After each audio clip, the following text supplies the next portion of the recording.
मेरी बहनों, मेरी बेटियों, मैं तो एक गांव में पैदा हुआ, पर बचपन से मैं ये भेदभाव देखता था। मां भी बेईमानी करती थी,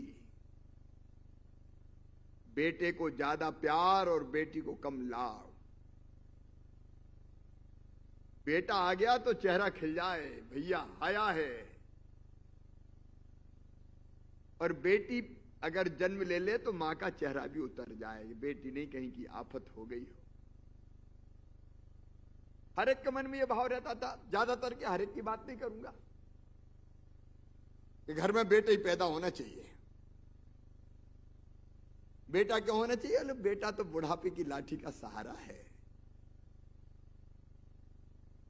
अब बुढ़ापे में लाठी का सहारा बनेगा कि लठ मारेगा, इसका कोई ठिकाना नहीं, लेकिन बेटा बोले बुढ़ापे की लाठी का सहारा है हमारे। बेटा कुल का दीपक है, और बेटी, अरे बेटी तो बोझ है।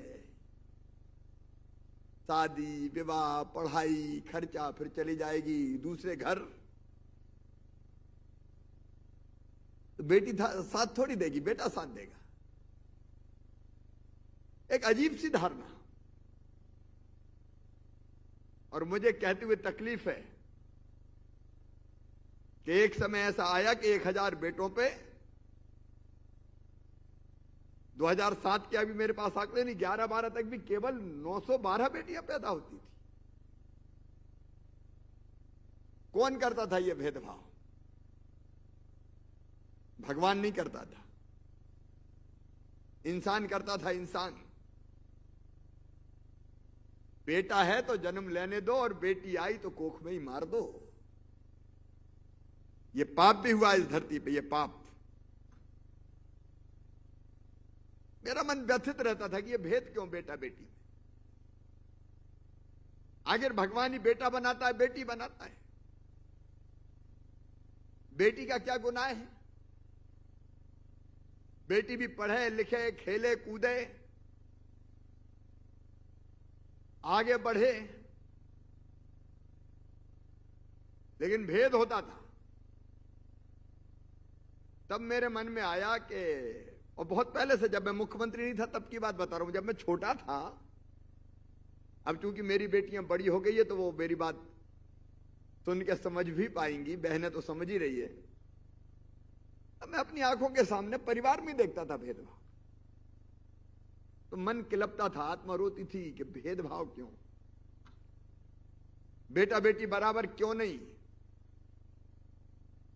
जब मैं कुछ नहीं था तब एक सामाजिक कार्यक्रम था, तो मुख्य अतिथि आने में देर थी तो मुझे बोलने खड़ा कर दिया कि तुम बोलो। तो मैंने ऐसे कह दिया, ये भेद क्यों करते हो, बेटा और बेटी को बराबर मानो। तो एक बूढ़ी अम्मा खड़ी हो गई, बात कर रहा है, बेटा बेटी को बराबर मानो, बेटी बड़ी हो गई तो शादी में दहेज का इंतजाम क्या तू करवाएगा? आ गया, बराबर मानो, बराबर मानो। मुझे लगा कि शिवराज, अगर ये भेद मिटाना है तो भाषण देने से काम नहीं चलेगा, कुछ ना कुछ करना पड़ेगा। तब हम कुछ थे नहीं, एमएलए एमपी नहीं, हम तो ऐसे ही थे। लेकिन उस समय भी मैं कोशिश करता था कि बेटी की शादी को बोझ मानते हैं तो बेटियों की शादी की जाए, तो गरीब बेटियों की शादी करवाते थे मित्रों के सहयोग से। फिर मेरी बेटियों, मैं 1990 में बन गया विधायक, एमएलए, 1 साल बाद बन गया एमपी, सांसद। तो मैं ऐसे ही पैसा इकट्ठा करता, कुछ मेरे सांसद का भत्ता आता, कुछ दोस्तों से इकट्ठा करता और बेटियों की शादी करवाता, कभी 25 की, कभी 31 की। लेकिन 2005 के अंत में मैं मुख्यमंत्री बन गया, 29 नवंबर 2005 को। शपथ जब मैं ले रहा था, इसी राजभवन में जो सामने है कुशाभाऊ ठाकरे कन्वेंशन हॉल के, शपथ लेते लेते मैंने संकल्प लिया कि बेटी को बोझ नहीं रहने दूंगा, बेटी को वरदान बनाकर ही चैन की सांस लूंगा।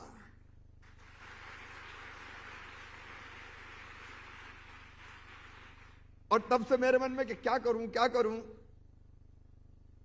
तो एक बात दिमाग में आई कि बेटी अगर लखपति पैदा होने लगे तो फिर मम्मी पापा कहेंगे नहीं यार बेटी को आने दो, घाटे का सौदा नहीं है बेटी। अब ये कैसे हो? ये काम बड़ा कठिन था कि बेटी लखपति कैसे पैदा हो। तो मैंने खूब गुणा भाग किए, सोचा, तो अपने अधिकारी बुलाए मैंने, उस समय वित्त मंत्री थे, उनको बुलाया और मैंने कहा कि बेटी लखपति पैदा होनी चाहिए, ऐसी योजना बनाना है। तो वो पहले तो मुस्कुराए, फिर हंसे, बोले साहब इम्पॉसिबल, ये कैसे, हो ही नहीं सकता, आप बेकार की बात कर रहे हो। उनको लगा कि ऐसे ही कह रहे होंगे, 1-2-4 बार कहेंगे, हम मना कर देंगे तो ये मान जाएंगे। मैंने कहा चाहे कुछ भी हो जाए बेटी को तो लखपति बनाऊंगा मैं। और फिर चर्चा करके समाधान निकाला कि बेटी अगर पैदा हो तो उसको एक बचत पत्र दे दें और उसके खाते में, मम्मी पापा के खाते में पैसे डाल दें, एक निश्चित राशि, और वो जन्म लेते ही अगर पैसा अपन ने डाल दिया तो वो पैसा बढ़ता रहेगा, ब्याज उसका। तो उसी ब्याज से हम बेटियों को स्कॉलरशिप देना शुरू करें, पढ़ाई के लिए पैसा, और उसी की और योजनाएं बना दें। तो तब मेरी बेटियों हमने बनाई ये योजना और ये तय किया कि 30,000 रुपया जैसी बेटी जन्म लेती है खाते में उनको डाल दो, एक बचत पत्र दे दो। और ये पैसा डालते थे खाते में, एक साल में कभी 800 करोड़, कभी 900 करोड़, कभी 1000 करोड़, और उसको पढ़ाई से जोड़ दिया हमने। पढ़ाई से इसलिए जोड़ दिया कि ऐसा नहीं हो कि मम्मी पापा मेरे बेटियों को पढ़ाई नहीं भैया ही को पढ़ा के रह जाए। तो तय किया कि 5वीं पास करके 6वीं में जाएगी तो 2000 रुपया मिलेंगे, 8वीं पास करके 9वीं में जाएंगी तो 4000 रुपया मिलेंगे, 10वीं पास करके 11वीं में जाएंगी तो 6000 रुपया मिलेंगे, फिर 12वीं में जाएंगी तो 6000 रुपया मिलेंगे। लेकिन ये 12वीं तक था, 12वीं के आगे नहीं था। तो मैंने सोचा कॉलेज भी तो पढ़ाना है बेटियों को, पढ़ाना है कि नहीं कॉलेज? अरे बोल के बताओ ना, पढ़ाना है ना कॉलेज। तो फिर हमने पिछले साल जोड़ा, क्योंकि तब तो छोटी छोटी बेटियां थी तो कॉलेज में कोई पहुंची नहीं थी। सॉफ्टवेयर इंजीनियर बनना है, अब अलग अलग बेटियों को आगे बढ़ना है, पढ़ना है। बोलो ना सब, मामा से काहे का डर? खूब पढ़ोगी, क्या बनोगे? जोर से बताओ क्या बनोगे?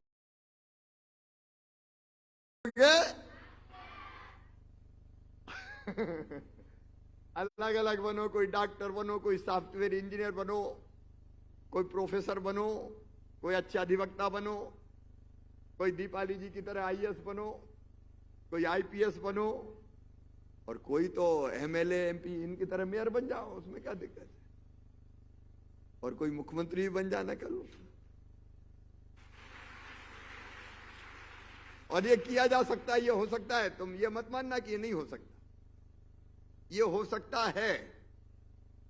क्योंकि अपनी बेटियों ने, देखो लाडली बेटियों में से ही कुछ आई, उनने बताया, कोई जूडो कराटे में, कोई खेलों में, अलग अलग क्षेत्रों में आगे निकल रही है।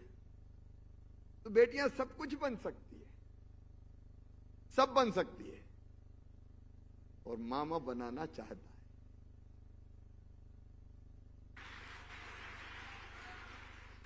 और इसलिए लाडली लक्ष्मी योजना में अब जोड़ रहे हैं हम कि मेडिकल कॉलेज में भी एडमिशन हुआ तो प्राइवेट मेडिकल कॉलेज की फीस बहुत ज्यादा होती है, 8 लाख 10 लाख रुपया साल। बताओ गरीब माता पिता भरवा सकते हैं क्या? जोर से बोलो, भरवा सकते हैं क्या? तो फिर फीस कौन भरवाएगा?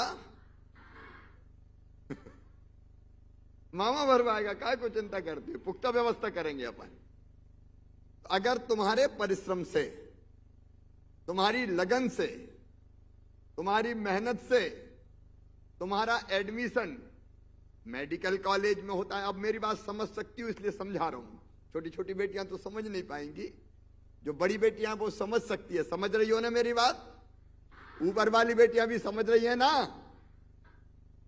तो जो समझ सकती है उन बेटियों को बता रहा हूं कि आपकी मेहनत से आपका एडमिशन मेडिकल कॉलेज में, इंजीनियरिंग कॉलेज में और किसी शिक्षण संस्थान में, कलेक्ट के माध्यम से कहीं लॉ कॉलेज में हो गया, कहीं भी हो, तो ये पुख्ता व्यवस्था हम कर रहे हैं कि वो फीस मामा भरवाएगा, भारतीय जनता पार्टी की सरकार भरवाएगी।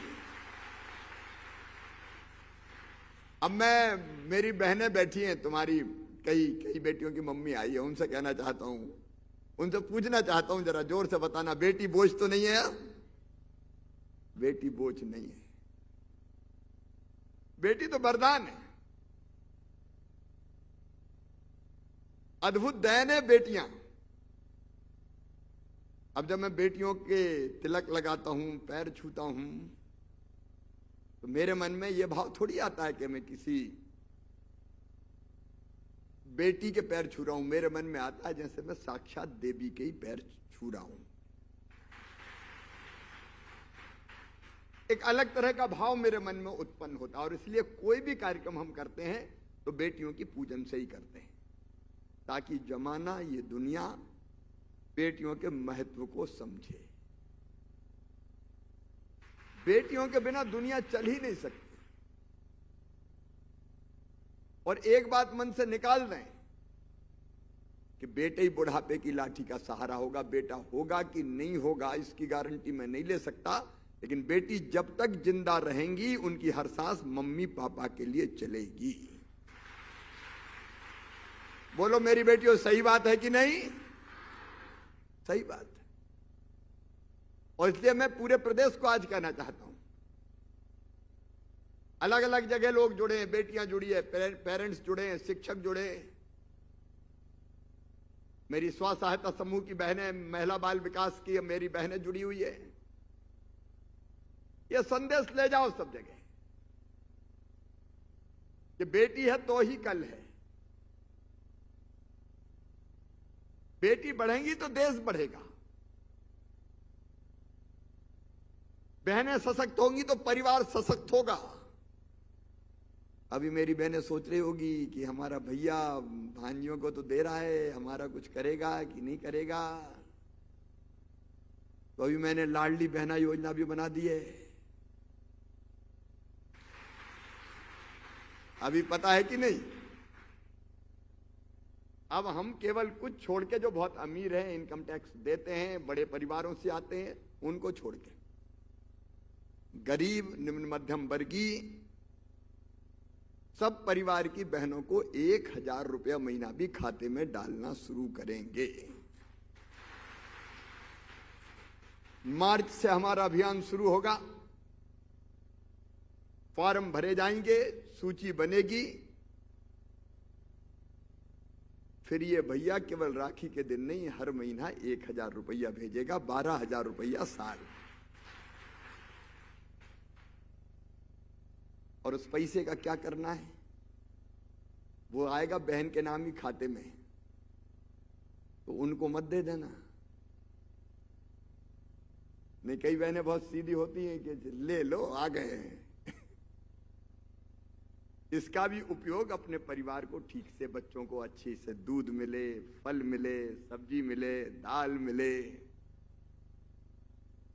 जरूरत की जो बहुत जरूरी चीजें वो पूरी हो जाए। क्योंकि मुझे पूरा विश्वास है कि बहन इस पैसे का दुरुपयोग नहीं करेंगी, इसका उपयोग अपने परिवार की बेहतरी के लिए करेंगी।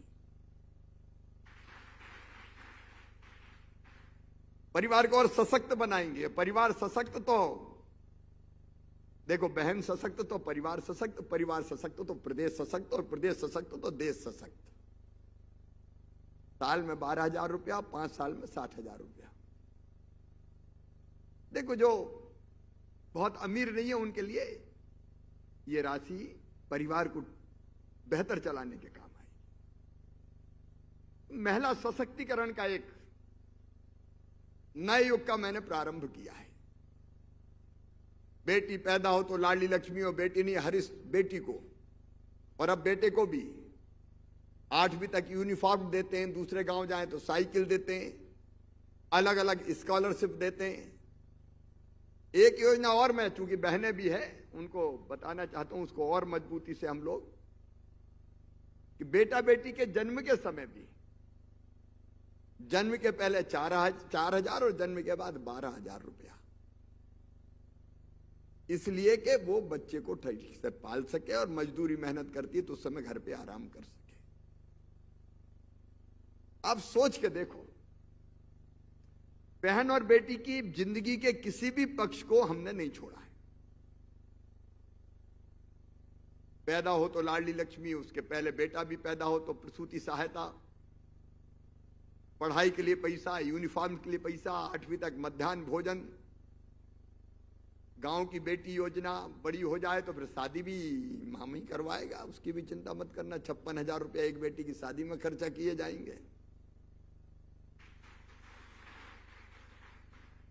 और फिर ये हमारी बहनें बैठी, ये बहन बैठी है मेयर मालती, बेटियों 50% रिजर्वेशन हमने किया। पहले थोड़ी था ऐसा, पहले चुनाव बेटियां थोड़ी लड़ती थी या ना बहनें लड़ती थी, बहुत कम लड़ती थी, कोई घर से ही नहीं निकलने देते थे, घूंघट में रहो, रोटी बनाओ। हमने तय किया कि बहनें 50% सीटें केवल बहनों को रिजर्व होंगी, ताकि वही चुनाव लड़के केवल चूल्हा नहीं जलाएं, सरकारें भी चलाएं। और इसलिए गांव-गांव में घर से निकली बेटियां, बहनें, कई जगह पंचायत चला रही, नगर पालिका चला रही है, नगर निगम चला रही है। क्या कमी है बताओ? फिर हमने और आर्थिक सशक्तिकरण के लिए तय किया कि शिक्षक जैसी नौकरी अगर निकलेगी तो 50% बेटों की भर्ती, 50% बेटियों की भर्ती, उसमें भी तय कर दिया।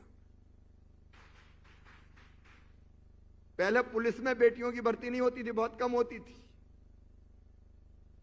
तो बेटी को भी पुलिस बनना चाहिए कि नहीं? बनना चाहिए। कौन कौन बनोगी जरा हाथ उठाओ, बहुत सी बेटी बनना चाहती है। मेरी बेटियों, इसमें अपनी मेहनत के बल पर तुम आईपीएस भी बन सकती हो, लेकिन हर बेटी के लिए 30% रिजर्वेशन तो कर दिया कि बेटियों की ही पुलिस में भर्ती होगी, ताकि हाथ में डंडा लेके अपराधियों की, गुंडों की अकल भी ठिकाने लगा दे। अच्छा, इससे मुझे आत्मसंतोष मिलता है। देखो, मुझे लगता है कि मेरी जिंदगी सफल हो रही है। अरे मुख्यमंत्री आते हैं चले जाते हैं, लेकिन कोई ऐसा काम हो जाए जिससे बहन की, बेटी की जिंदगी बदल जाए, तो अपनी जिंदगी भी सफल हो जाए। और वही युग है ये। और इसलिए अपनी बेटियों को मैं कहना चाहता हूं कि किसी बात की चिंता नहीं। हाँ, मेहनत करना है, पढ़ना है, लिखना है, खेलना कूदना भी है। खेलने के समय खेलें, पढ़ने के समय पढ़ें, और अपनी जिंदगी में ऐसी बन के दिखाएं कि अपने परिवार का भी भला कर जाएं और प्रदेश का भी भला करें। तुम सब कर सकती हो। इसलिए लाडली लक्ष्मी योजना भी है। अभी लाडली लक्ष्मियों से काम बहुत से करवाऊंगा, करोगी? घबरा गई, आधी बोली नहीं रही। अरे करोगी क्या? जैसे स्वच्छता रहनी चाहिए अपने गांव में, शहर में, मेरी लाडली लक्ष्मी बेटियां के, उसका प्रचार प्रसार करेंगे। मैं रोज पेड़ लगाता हूं, मेरी लाडली बेटियां कहेंगी जन्मदिन पे पेड़ लगाओ गांव वालों। बोलो कहोगी? क्योंकि पेड़ है तो ऑक्सीजन है, और ऑक्सीजन है तो हम हैं। सही बात है कि नहीं? हम नशे के खिलाफ भी अभियान चलाएंगे, क्योंकि वो नाश की जड़ है। और बेटियों के प्रति समाज के मन में आदर का भाव पैदा हो, ऐसे कई सामाजिक अभियान भी लाडली लक्ष्मी बेटियां चलाएंगी आगे जाके।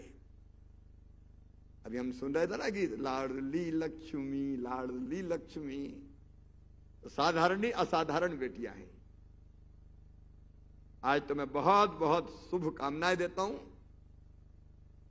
बेटियों, तुम मेरी आत्मा हो, मेरे प्राण हो।